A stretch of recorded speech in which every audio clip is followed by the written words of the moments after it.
Hey, welcome to the coaches meeting. That's the coach. I'm Grant Cohn. It's week 2 of free agency, and free agents are still out there. The Niners are still looking. Next week is the owners' meetings, the annual league meetings. Kyle will talk, Lynch will talk.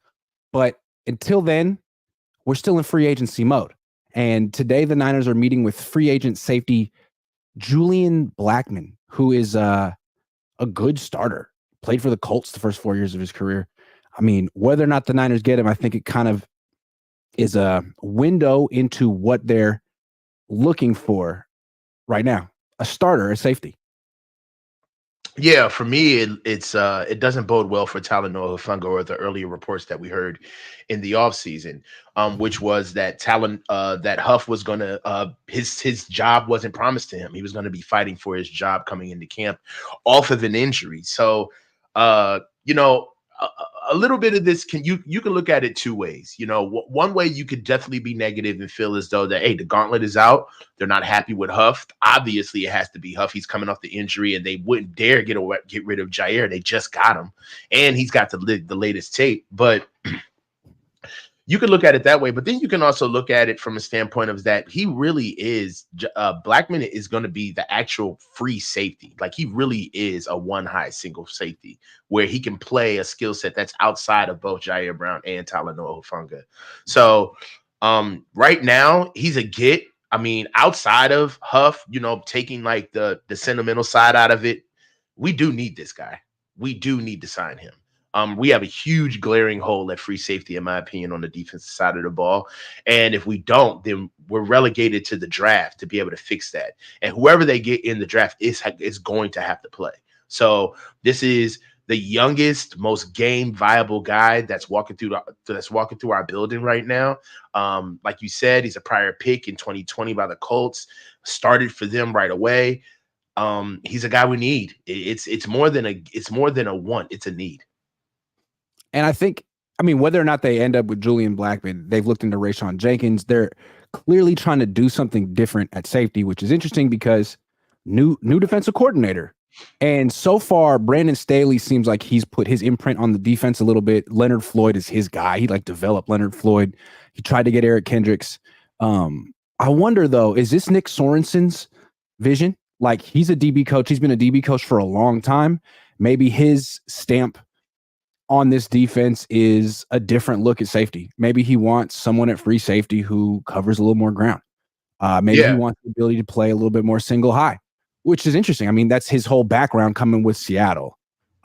So this could be a change for the 49ers defense. Hufanga was D'Amico's guy, and D'Amico's like 2 defensive coordinators in the past. So now all of a sudden he doesn't necessarily have an advocate in the building, and maybe Nick Sorensen has his own opinion about Hufanga or what the defense needs. Maybe he just wants to make the defense faster.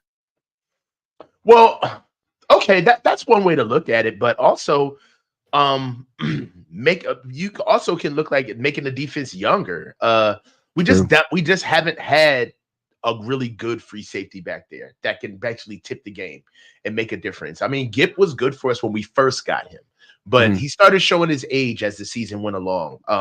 And that's one of the things that I feel like the 49ers have seen, where it's not always on the linebackers, or it's not always on our front 7 to get home and to be able to control the line of scrimmage. Sometimes we do have to have guys back there who know how to be a threat.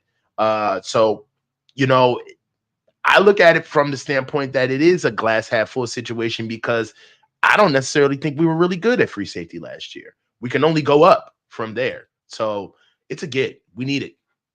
Yeah. I'm looking at his stats. He had 4 picks last year. He's 25 tackles. Yeah, 88 tackles. He's 25 years old. Seems like the kind of guy. I'm just trying to figure out how much he's going to cost. Yeah, so that's a whole different ball game, and that's primarily why we're in this position now. It's because we really don't have a lot of cash to spend.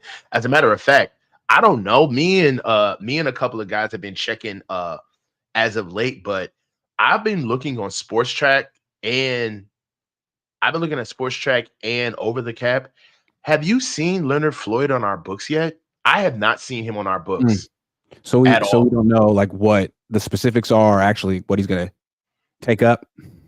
Yeah, we have no idea. And then if you look at situations like Malik Collins has been his money has been put back onto our draft cap onto our cap space. The new $1.4 million, the new $4.8 million that Juwan Jennings just accrued, that's on our cap. So right, Yatur Gross Matos, he's on our cap. So right now it seems as though that the Niners are kind of trying to figure out what they're going to do with eventually paying Leonard Floyd and basically kind of getting a safety that they feel is an uptick, but affordable, bang for the buck, because that's what's happening right now. Obviously we're cash strapped. I wouldn't necessarily think that Julian Blackmon would be that affordable, although the fact that he's available this late in free agency would sort of indicate that he might be. I mean, he's young, he's productive. What was his PFF grade last year? Let me look it up real quick. What's the problem? 68.3. So he's solid. He's good. I don't know. Maybe the Niners can get him for a 2 or 3 year deal and backload it so they could afford him this year. But how many contracts are they going to backload? That from your lips to God's ears, Grant, because right now, the restructured count right now, as we see it, is 4, if I'm wrong. But we restructured Fred Warner, Kyle Juszczyk, Javon Hargraves, and George Kittle. So you would think that the primary restructure candidates would be younger guys. We've already kind of gone through the restructure versus extended and the advantages of restructuring a younger player versus restructuring an older player. So in my opinion, the 4 that they have, ain't enough juice for the squeeze, man. I don't think there's a lot of guys left on our roster that either 1 are viable for a restructure or 2 said yes. Right? We don't know if Travarius Ward told Parag, no, I'm not doing it and I'm not leveraged, so you can't get rid of me. I'm not restructuring. Right? I want my money and then I want to get right into free agency. So I wonder what they're really offering these free safeties, though. Like Rayshawn Jenkins came for a visit, didn't sign. Julian Blackmon coming for his visit doesn't mean he'll sign. It's possible the Niners are offering something kind of low with incentives and saying, look, you might be able to do better elsewhere, but you also might be able to win a Super Bowl here. Do you want to take a little less money to compete? And I don't know if that resonates with every player. I mean, I think most players want to win. Want to get paid. Yeah. It's hard to sell culture when you ain't got no money behind it. It is what it is. And then on top of it, it's hard to sell culture with no money in California. That matters, man. It's the cost of living out there is next level, and you get guys that are coming from Indianapolis, got places where, the low median income, they're hands down the richest. They're probably some of the richest independent contractors in the state, bar none. And you would think that when these guys are coming over here to California, they're looking at the tax bracket, they're looking at the cost of living, they're looking at real estate, schools, what it would take to ingratiate themselves, let alone their family, to be over here. Coach Wilkes didn't even stay over here full time. He just got an apartment and stayed. Didn't even bring his family. That's how most of the players do it. Yeah, it's hard to get somebody to bite the bullet and say, I'm taking everything and I'm coming over to San Francisco. So if things are a little muddy or murky, especially with money, and then you get somebody who's actually savvy enough to do the landscape of the infrastructure where the franchise lies, it's hard to get guys in the building. On top of, I don't want to jump ahead, but we have a new staff. Final point. I mean, it'd be a lot, carry more weight what they're trying to do if they had won the Super Bowl.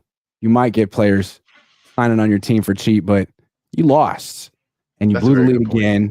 And I think a lot of people are looking at this team like, I don't know about you guys. Official BNA Music 88 says, I don't trust the math on this team being able to backload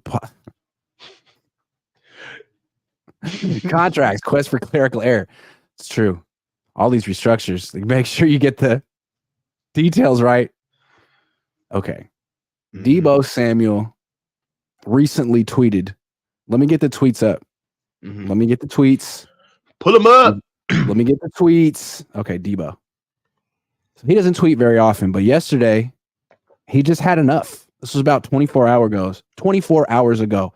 Deebo Samuel took to X.com, the website formerly known as Twitter. And he wrote, "Can we have a life when football season is over? Like, can we travel, enjoy ourselves, go out and have fun without you, quote unquote, fans saying all this unnecessary stuff? Folks, be bugging." Then Saquon Barkley wrote, man, I tell you what, some of you get on this app and just reach for anything. Deebo wrote lots of exclamation points. Then he said, and no, I ain't talking about no trade rumors or your make-believe false reports. So Deebo would like the people to leave him alone. And he needed to write that on Twitter. And really, he's just a guy who wants a little privacy. He just wants a simple life and a little privacy, Coach. I mean, it's ridiculous, man. At this stage of the game, how can he get through his life without being molested by these peasants? Everywhere he goes.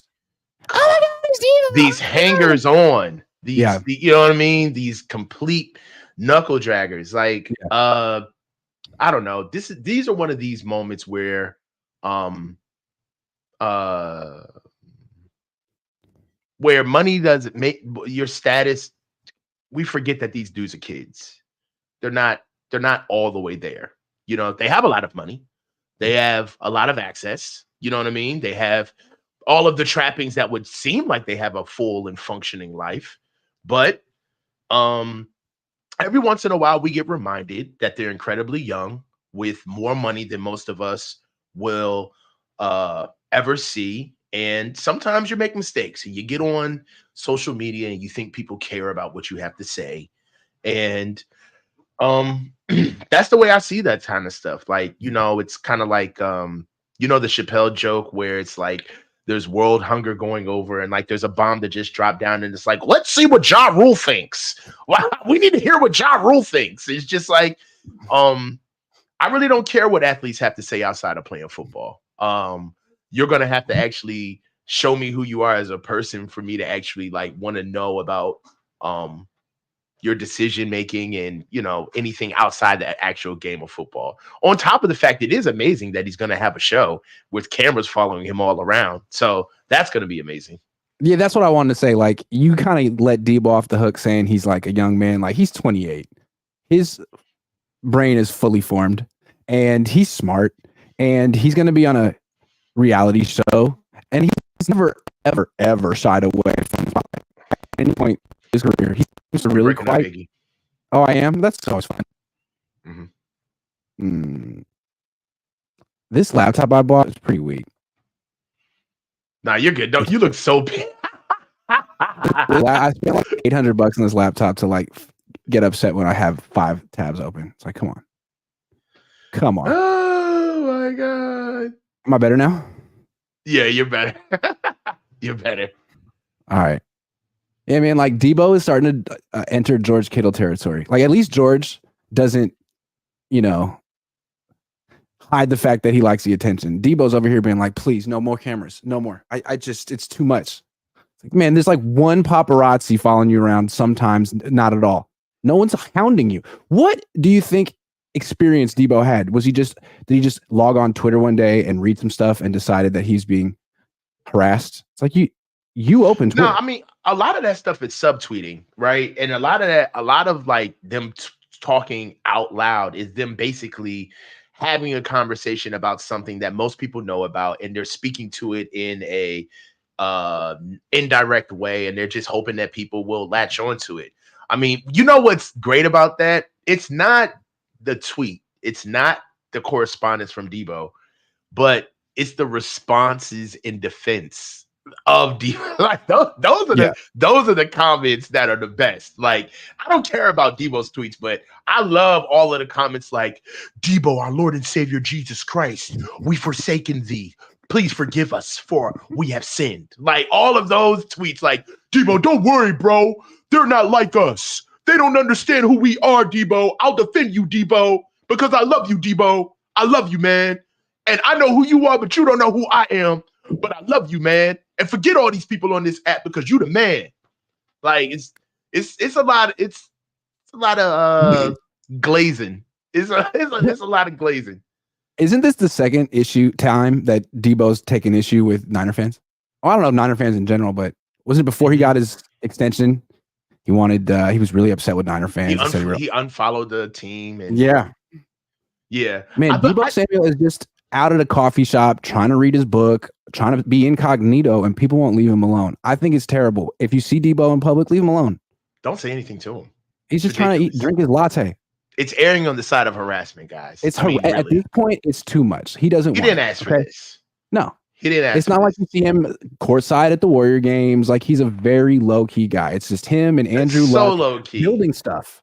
Deebo barely has a digital footprint. He doesn't want to be seen. It's He's not like dude, it is not like Deebo's out here taking photo shoots. No.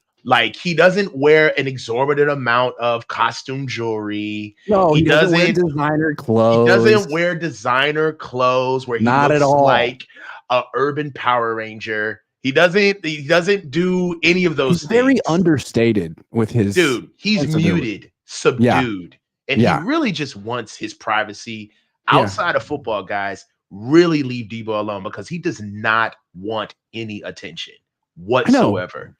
Yeah. You know what I'm saying? So he's just trying to vibe and you won't let him. Yeah. Get out of his way, man. You know what also that I've noticed is this is how I know we're getting older, Grant, is because the new way the old way of expressing how you felt about somebody used to be, I'm going to call you. Yeah. Or I'm going to meet you when I see you. But the new way now is I feel like social media is everybody's digital diary where it's I just get to get on there and lash out. I am having a bad day. And everybody here needs to know that my day has been horrible. And if you else have a bad day, like my post and give me validation because I don't want everybody else to see how upset I am. And somebody please like my photos, repost it, quote it with your own bad day so we can all have bad days together. I just don't understand what set him off. Again, what was it? He wrote, can we have a life when football season is over? Can we travel, enjoy ourselves, go out and have fun without you fans saying all this unnecessary stuff? So, okay. He's in Mallorca. He's just trying to have a good time on the beach. I'm thinking, he painted the picture. And a fan, quote unquote, comes up to him and says, "Go Niners." Yeah. I mean, look. I don't get it. What would be crazy is that if somebody responded with football. It's if you're here, it's all right, so are you going to be in shape coming in for camp? How about that? Hey, Deebo, we're kind of strapped for cash right now. Are you going to restructure? You think about taking a pay cut? I mean, since you want to talk about football, let's just keep it to the facts. You know what I'm saying? So he doesn't want to talk about unnecessary stuff. Let's talk about the necessary stuff. Let's talk about the pertinent details. So about the $28 million that you don't deserve. Can we have this conversation? Or what do you want to do? I think I need to go on Twitter and tell people to leave me alone. I'm tweeting right now. Reading my tweets. I'm tweeting right now. Stop responding to me and stop reading my tweets. Yeah. I just want to be left alone. There we go. It's responding to me. And I definitely don't want engagement on this tweet. Yes. It's the last thing I want. My tweets. I could have written this in a diary, but I put it on social media because I want privacy. I want privacy, which is why I put this on social media. Exactly. All right. I don't want anybody to respond to this whatsoever. Yeah. And if you see this, you're the problem.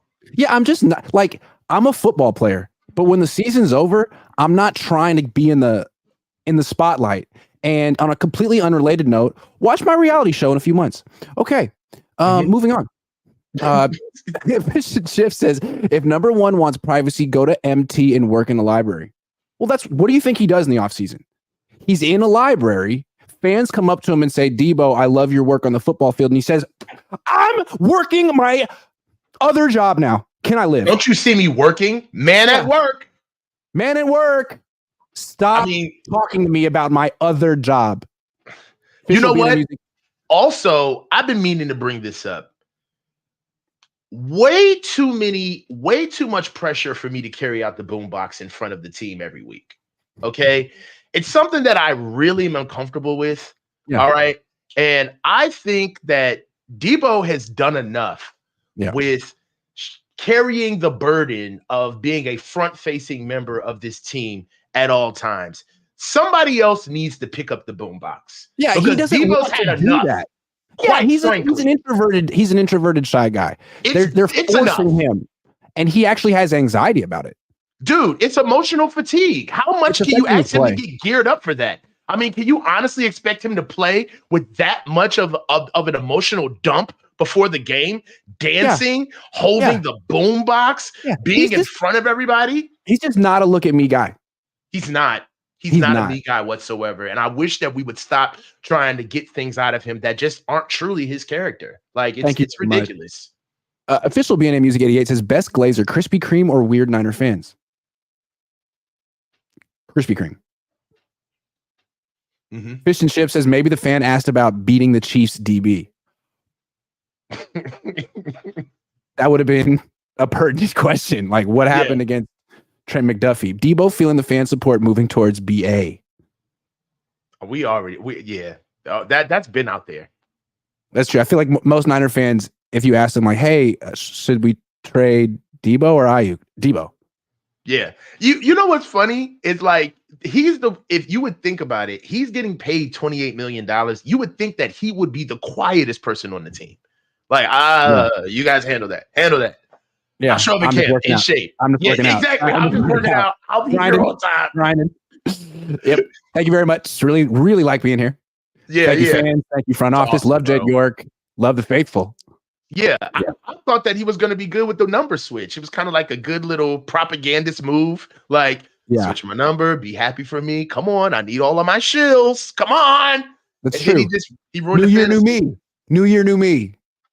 But it didn't turn out that way. All right, let's check in with our sponsor, BetUS, and see where they have the 49ers finishing in the NFC. Oh, number one.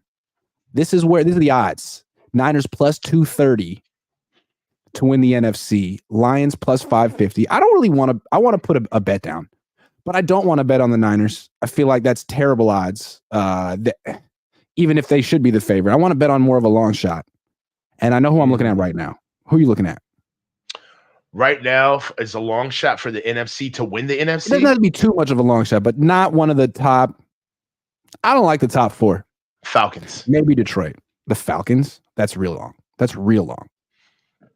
Actually, not. Plus 1,400. That's incredible. That's not really that crazy. They got Kirk Cousins. They picked up Kurt. They got Drake London. They got Kyle Pitts. They got Bijan Rock. They got some stuff, man. They got some guys. They got guys. They got guys. But I don't know if they have a team. Okay, I want to go. Hold on. Let me get back to that. Boom. NFC winner. What about the Rams at plus 1,400? Did they get dropped down because they lost Aaron Donald? Okay, fair enough. Of course. But what about Green Bay at plus 900? I don't know about Green Bay, but Green Bay seems to have had to answer their quarterback question. Josh Jacobs, though? Josh Jacobs is a hell of a get. I thought, man, I was blown that they let go of Aaron Jones. I thought that they were going to have like a real back and forth. You know who else is sneaky? I don't want to steal this from Paris because Paris put this in the chat. Commanders. Ooh. They get Jaden Daniels. You never know. Plus 6,500. Thank you, Paris. Yeah. That might be a good one, man. Let's do it. Did I tell you that we're sponsor buddies now? Yeah, that's great action. I just can't. I mean, you can't really turn that down. Plus 6,500. Anytime you get those kind of odds, I get $650 if the Commanders win the NFC. They don't even have to win the Super Bowl. Oh, you already know. Yo. Adam Peters, I need some new shoes, Adam Peters. Hook me up. Put them on. Yo, put them. What? Did I tell you that we're sponsor buddies now? Hold on. Hold that thought. BetUS, America's favorite sportsbook and casino. Live betting and racebook. We're celebrating 30 years with a historic offer. A 125% sign-up bonus on your first 3 deposits. Plus 10% gambler's insurance. Get started today. BetUS, where the game begins. You were saying? That was fire! Yes. Dude, we are sponsor buddies now. I am now sponsored by BetUS. Channel Bang Hey. Bang. We in there, dog. You know what I'm Hey. saying? Each one teach one. Congratulations. Each one teach one. So, That's right. hey, man. So now we in here. This is a family affair. It's a family affair. It's a whole situation, baby. We in here. Oh man, I love that little trend that was going around on Twitter a couple days ago. Your favorite '90s R&B songs. Oh yeah. I didn't partake because I don't really want to pull too much. I'm not really about the attention. You know what I mean? I'm not really big into social media like that. But I made my own list and kept it private, and it was fun. I feel like you kind of had to go with Mary J. I went Mariah Carey, Fantasy, as like the quintessential solo. Your crush female song. But I mean, you could go. You kind of have to go with Mary J. Blige though. But you went with Love No Limit. I'm more of a real love kind of guy.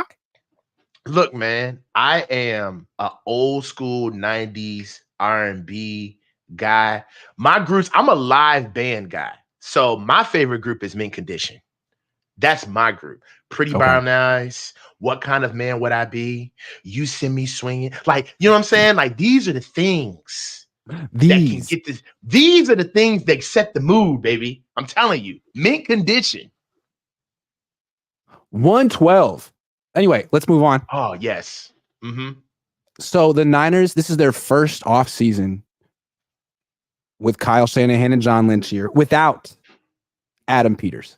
And Adam Peters clearly had a big function in the organization. He just got hired as the Washington Commanders general manager. He was a scout. He knows the players. He's connected in the league. He gave the Niners a tremendous resource. He's gone. He's gone. And now they're bringing in a lot of players without him. And I think one of the things that seems interesting, John Lynch seems to be a delegator. I mean, I'm sure he makes decisions and I'm sure he does some scouting, but he seems like he's a delegator. Maybe in the past he delegated a lot to Peters. This year, it seems to me like he's delegating a lot to coaches, particularly on defense, people who know Brandon Staley, which may be a smart decision on John Lynch's part. Maybe he doesn't quite, I don't know what's going on in that front office, but it does seem like they have a different way of picking players this year. What do you think?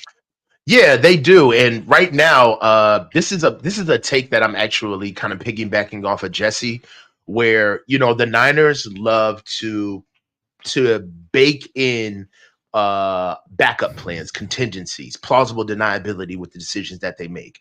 There's not a lot of times where they just make a decision and they ride with it. And losing Adam Peters is case in point.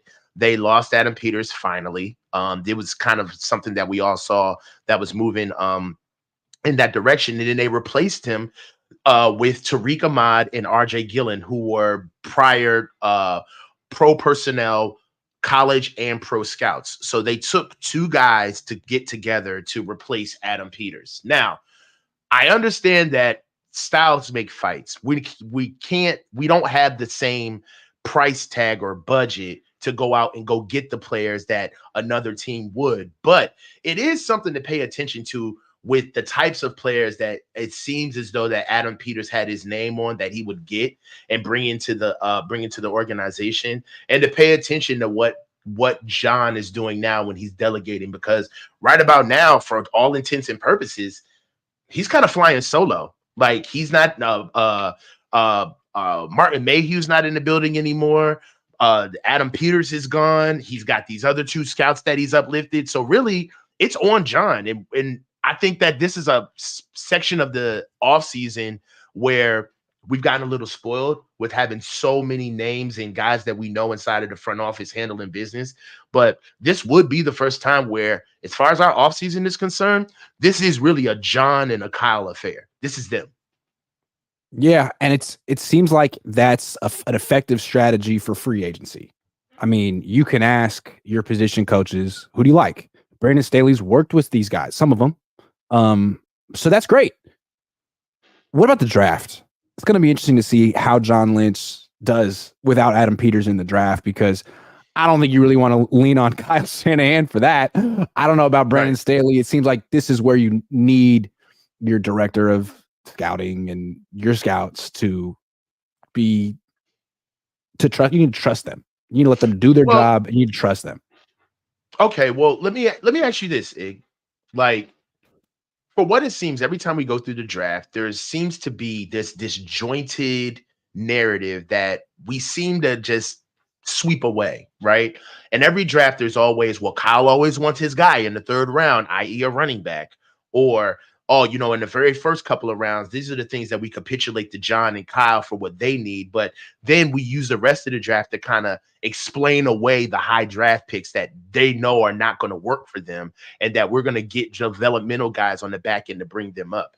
I mean, was Fred Warner an Adam Peters pick? Was George Kittle an Adam Peters pick? You would think that going back into our draft, since we've been here the last 8 years, they have whiffed on a lot of early first and second day picks. All of the guys that seem to really hit for the Niners are our day 3 picks. And at first it was kind of funny. We would make jokes about it, but now that certain guys are leaving the organization. And if you've ever been inside of an organization where it goes from a top down perspective, usually boss man, he gets to make the first calls, right? Not even a draft, but just in anything.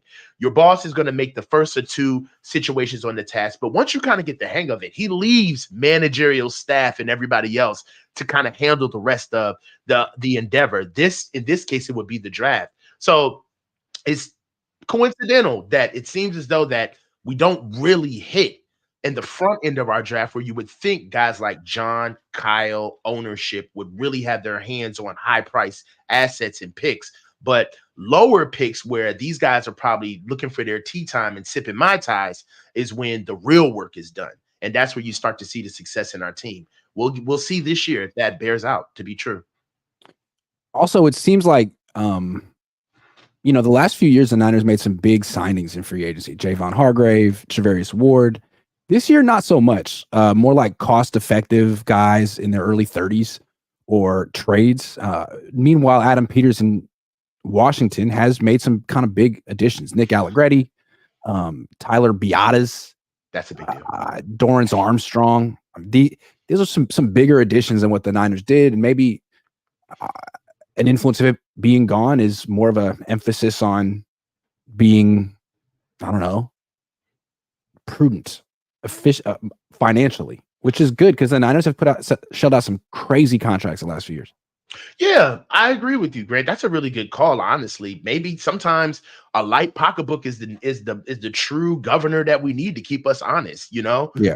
Going into free agency and pouring into the offseason with a lot of money to spend versus doing what we needed to do could have bit us in the ass in the past. You think about it.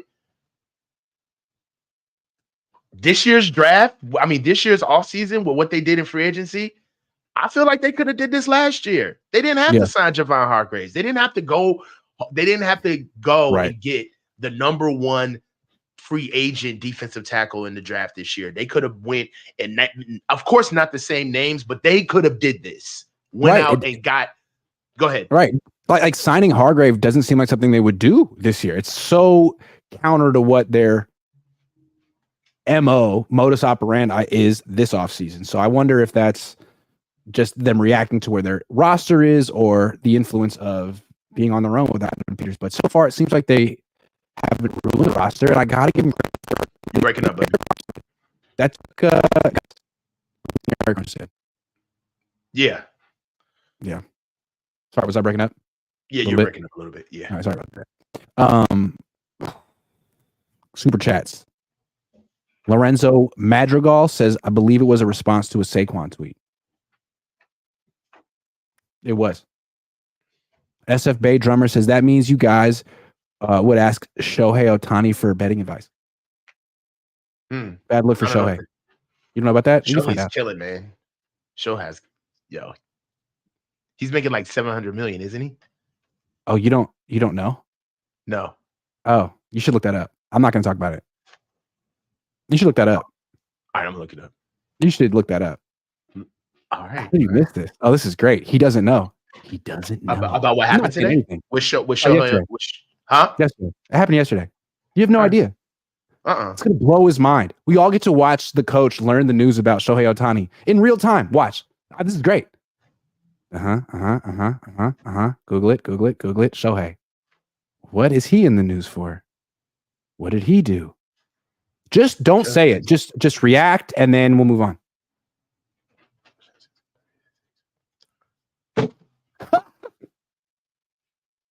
No. Okay. So yeah, his How his dumb. interpreter. It was the interpreter. It was the interpreter, though. It was all the Oh, interpreter. it was all the interpreter. Anyway, Fish and Chips says, Coach, you're now big time. Don't go all Deebo. I'm not gonna. Yo, look, I got my first sponsor, but yo, it's same. It's all me, man. It's the same OG, baby. I'm not changing. I like getting your real-time reaction. That was great. Rich and Chip says, Coach, no, we got you. Ryan G. Hendley show says, wait, Coach's singing voice is $10 enough for a Fernando duet. Oh man, hey, look at Greg Saints. Do I have to? Nah, Coach you is a hate better singing. singer than me. Why do you hate doing Fernando now, dog? Why do I always have to do it? Because first of all, I didn't even know the song until you did the Fernando. It's such a deep cut. It slaps. It slaps. You got. My mom used to have the ABBA greatest hits, and it's one of the last songs on it. And when she was in a good mood, she'd play the whole thing loud. And when that song would come on, I'd be like, "Okay, kids, that's enough. We've got the Fernando." I'm officially annoyed, but now I like the song. Nah, bro. Like the Fernando duet is cool, man. We'll do it later. We'll do it later. But Ryan has to be on the show with us. He has to be in it. Official definitely. 88 says best love song T-shirt thong song by BYB.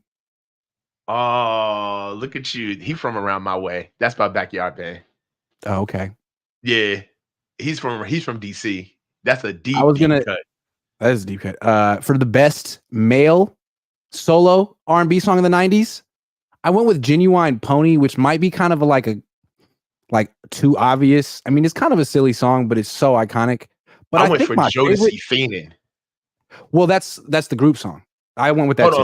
So what was the criteria? It was male begging, woman begging, group begging, male group begging, female group begging, and then your best deep cut R&B song, right? Yeah. All right. So for male, I went Genuine. Let's go back and forth. So you went male R&B singer begging on, and you put Pony. That's your song. Although I might prefer So Anxious. I just can't choose. So Anxious is hot. Can we talk about Tevin Campbell? That's what I put. Good one. Classic. Love that. Shuts the club down every night. 2, woman begging R&B Can we do an honorable mention for that one, though? 90s. You Know What's Up by Donnell Jones. Oh. Ooh, say what? Say what? You know that I like it, baby. Ooh, so good. Ooh, girl, you know what's up. You know what I need. Yo, that's a good one. Okay. Yeah. Female begging song R&B. I'll start it off. I'm going down Mary J. Blige. Okay. Real Love, Mary J. Blige. Oh. Classic. I'm searching for a real love. Yeah. All right. Okay. Yeah. Okay. Male group, Mint Condition, Pretty Brown Eyes. Go. 112 featuring Black Rob, Come See Me. But that's a deep cut. You really got to really like Bad Boy Records to know about the 112 featuring Black Rob. Somebody just hit me with the Dave Hollister, One Woman Man. That joint is a cut. Do you remember that? No. You don't remember One Woman Man by Dave Hollister? Mm-mm. It's so funny running into you after it's been 3 years since we last seen each other. You don't remember that? No, but many flashbacks come to mind. You don't remember that? No. You have a great voice. That joint was fire. Well, you're 3 years older than me. Okay. Woman group begging song. Go. What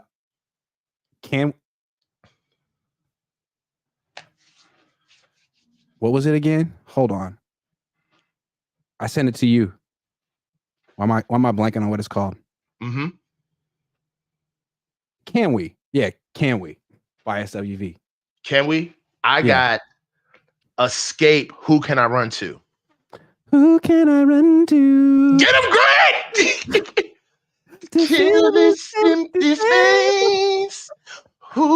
I run to when I need love? That joint go. It does. Who can I run to? Oh, we playing some shit after this song. After this show, we playing some shit. And then the last one was like, it's personal fave. Let's go. Personal fave. Go. I had what's it called again? My personal fave. I'm blanking on this. Are You in the Mood by Teddy, who was on the same like a West Coast jam. It was on the same.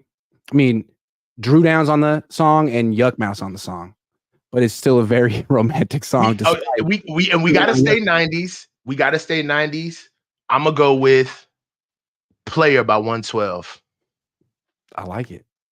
Also, Promise by Jagged Edge, the So Def remix. Okay. Dog.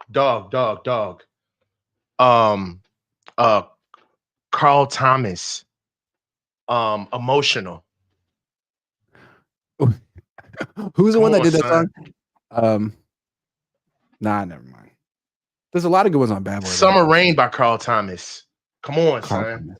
GTC Real says Coach swoons to mint condition with red wine on the left hand and the other hand on the belly, feeling the vibes back and forth, like a leader. All day. Jewish guy says, Coach, what did YouTube say about you getting supers back? I'm already in the reappeal process. I'll know in a couple of days. Thank you for asking, though. Ryan G. Hensley Show says, Male Begging is Nobody by Keith Sweat. What are you talking about? Nobody. Yo, he does whine. Yeah. Did it have to be a begging song? Yeah, I thought that's what the criteria was. All My Life is a deep cut. Remember All My Life by Casey and JoJo? Like you, oh my God. You do love me too. Get him, AJ!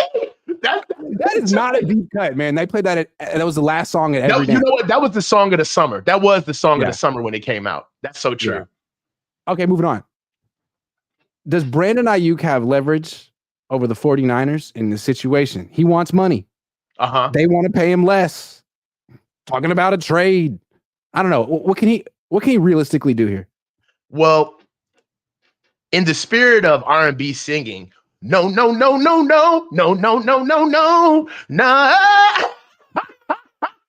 does not have any leverage, bro. Right now, Brandon Aiyuk is he's just going to kick up dust. His agent is going to, they're going to go out and talk to who they want to. They're going to talk about the relationships that they seemingly have with all of these clandestine teams. But at the end of the day, you got to stick to the money. And the money says that Brandon Aiyuk is under contract for $14 million this year. The Niners can literally not do anything, and he has to show up and report and play. So that's one thing.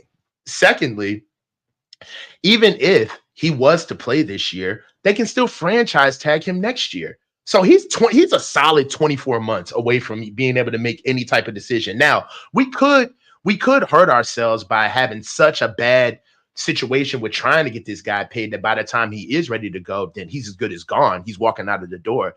And I think that's really what the song and dance is right now between Brandon Aiyuk and the organization. It's they still want to hold on to his assets and understand that if and when there is a time to move him, they need to be able to understand what they want to move him for. But at the same time, on the back end, they still want to keep this conversation going. So, eventually we can get a deal done, preferably before camp. But all of the reaching out to Mike Tomlin, that was cool. You know what I'm saying? And I will tell you this, it's not a good look optically, going back into the building, what you did on the offseason, that's a little chirpy. But outside of them sitting down, it's not something DeForest Buckner would do or Nick Bosa would do. It just comes across a little immature. Yeah. So it is a little childish. And really it's a little surprising because I didn't think we would see that out of BA. But at the same time, he does want to make it known that he's not happy with his position on the team. He's not. And again, I can understand where the organization stands and what's good for them, which is they're well within their right. I mean, they are the sun. We're all on their orbit. But you got to be able to understand that because everybody is remarkably leveraged in doing business in the NFL. When you do get a chance to kind of state your claim, you can't let that go whatsoever. And I feel as though that is BA in a sense kind of exercising his spiritual right to say like, yo, if and when it's time for us to really have this conversation, don't think that you're going to have a sympathetic ear. We're going to really be talking turkey. So that's how I see it. The Niners definitely could take a hard line with Aiyuk and say, you have no leverage, you're under contract, we can franchise tag you for less than you're asking in 2025. Like, we got you. So you want to hold out, then we're gonna fine you. And then you're gonna show up and play football. And if you don't like us, good. Doesn't matter. They could do all that. It's just that they haven't really moved that way with top level players. I mean, we all remember what happened with DeForest Buckner, who asked for more money than the Niners thought he was worth. He wanted more than $20 million a year. He felt like he needed that to be validated. And the Niners felt that was like non-negotiable. They're not going that high for anyone who's not Aaron Donald. So instead of taking a hard line with Buckner, they could have done that. They got an offer they liked in the trade. I forget who they traded with. No, the Colts. They liked. I mean, even though they drafted Buckner with the 7th pick and he improved, they traded him for the 13th pick. 13th overall pick, yeah. And they were cool with that. And they said, we'd rather not go to war, essentially, with DeForest Buckner and have a bitter relationship with one of our players. We're a player-friendly organization, and we don't want to alienate other players who are going to make a lot of money and probably scout agents who are looking at how we do business. So we're going to do right by DeForest Buckner, move on. So the fact that they did that once makes me wonder if they would do it again if Brandon Aiyuk says, I got to make whatever it is. I to be validated, I need $27 million a year. End of story. And then I was like, we weren't going to offer you more than 24. I don't know. I mean, but okay, so I definitely understand that. And, from where BA stands, you can't be mad at what he's asking for right now. However, he can cut off his nose to spite his face. Right. If he puts up such a fuss that the relationship is just, completely broken by even trying to keep him, the Niners could definitely just franchise him. And then what happens when you get franchised is that that's your market rate now. That's how much you're worth. And now when you're going out here trying to cross the delta at $5 million per, trying to get up to 27 or 26 when you're sitting at 21, that's a whole nother ball game for a whole team to just take you on that way. You're leveraged in a sense. So I understand that BA doesn't want to get, like little boyed in a sense, like homie, in a sense, the Niners have a way of putting their players up under the wing. Like, look, hometown discount, look out for me. But I will say this. It's everybody knows this. You ain't supposed to count nobody's pockets, especially in real life. But we all know that this is the biggest lie of all time. Everybody's counting everybody's pockets. And if I'm Brandon Aiyuk and his family or his agent or his support system, I'm looking at the Niners like, dude, they are completely compromised with who they like and who they want to pay that's closest to the agenda. You need to get everything that these boys owe you, 100%. Do not sit back. Go get your money. Get paid. You know what I'm saying? So he's got to go get it. Jasmine Testamark says, Coach, don't sing nothing by Keith Sweat. I'm at work. You're going to make me ... Hey, chill out. Chill. Coach got a voice. Thank you, Jasmine. So, Brandon, I think you got more leverage than Coach does. I think if you want exactly what the market says you're going to get and you hold out, they might trade. Well, here's the thing. It takes a team giving the Niners an offer they want. So the Colts came through and gave the Niners the 13th pick for Buckner. They like that. Mm-hmm. What would the Niners be cool? I feel like if they got the 20th pick from the Steelers plus some change, I think they'd be cool with that. Am I wrong? Now, and that's only if they feel that Aiyuk's going to take a hard line in these negotiations. Maybe they feel he'll budge. I don't know, Grant. I almost feel like, because this isn't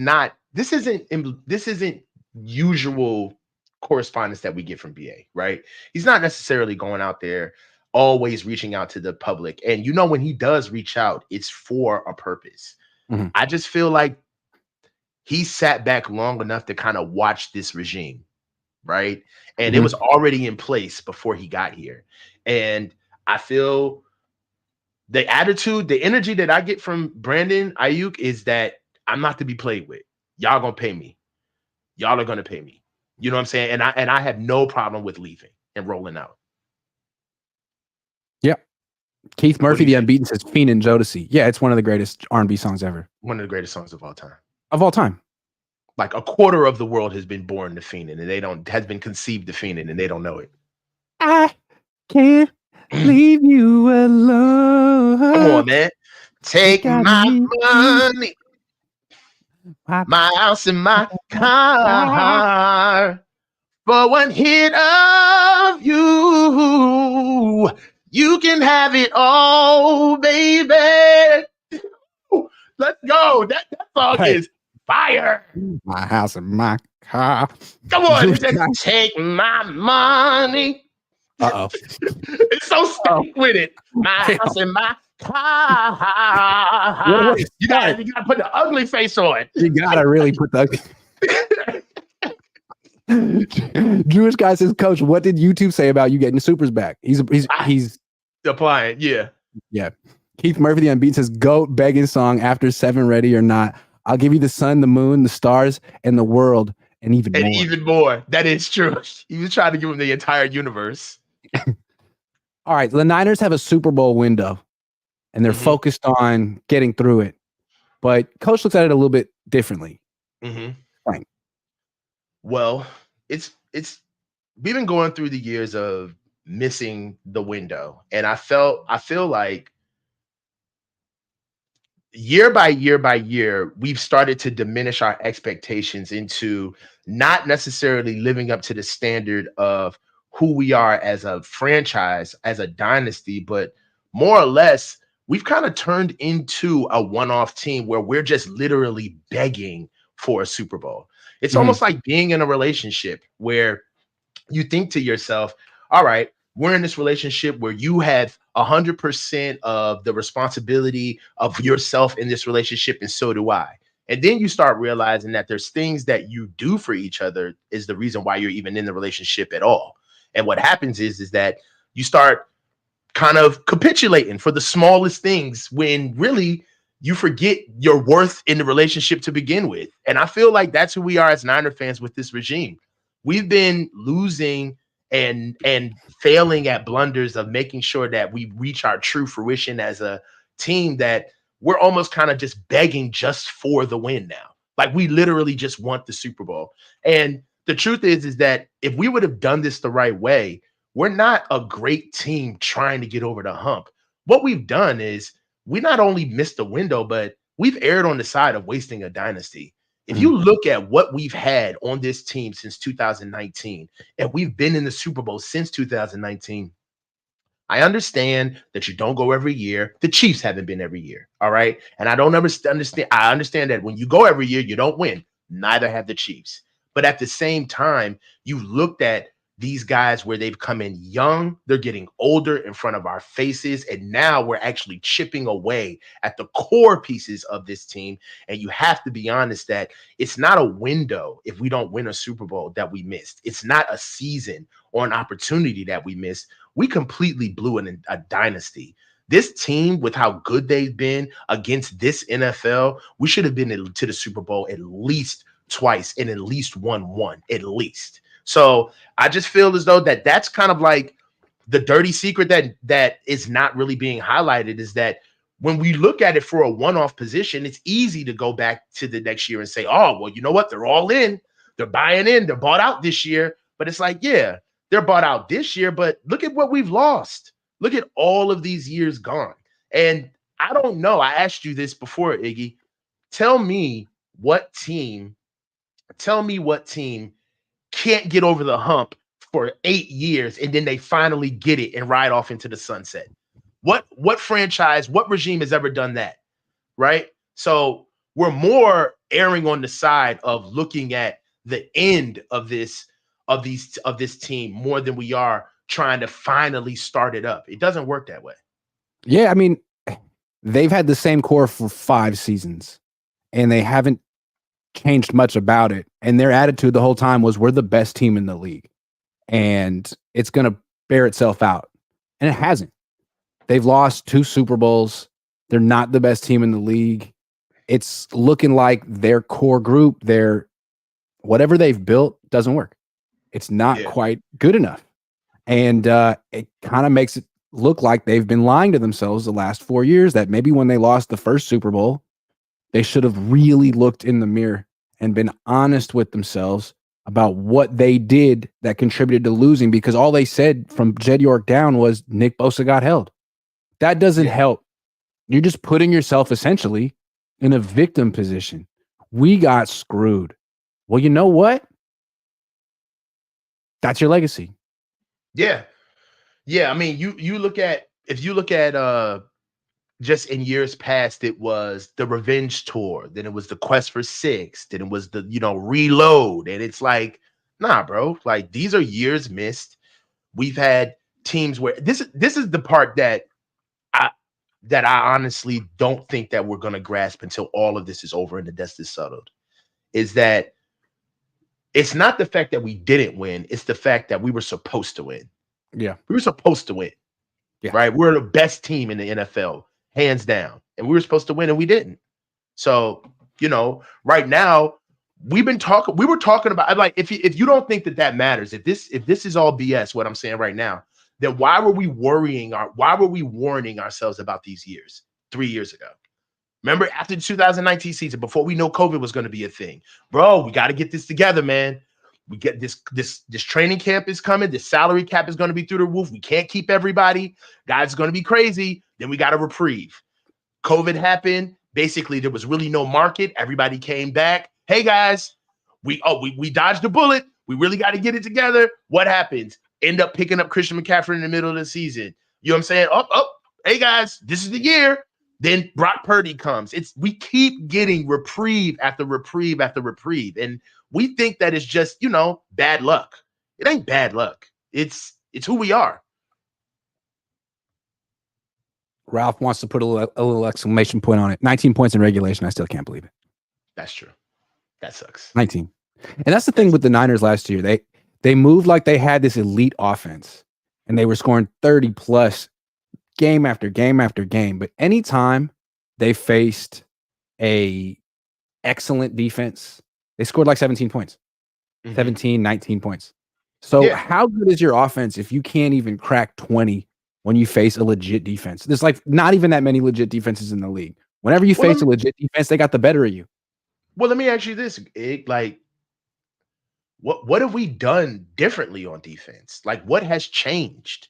We can look at these position groupings, and I know this is geeky stuff. A lot of people aren't going to do this, but we can go back 16 years and match the same personnel groupings with this very offense.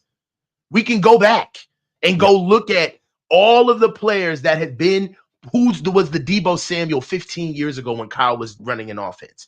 Who was Jawan Jennings 10 years ago when Kyle was running an offense? This is not changed. This offense is the same. Yep. Well, don't waste the dynasty window. Thank you for tuning into Coach and me singing. That's what the show was today.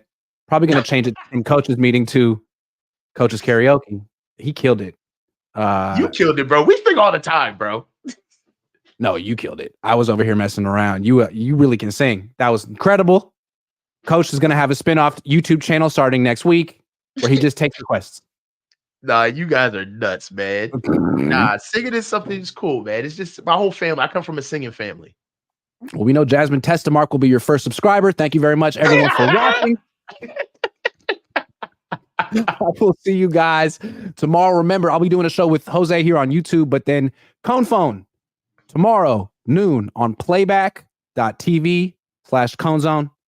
Check it out. I put the link in. I put a short video about it yesterday.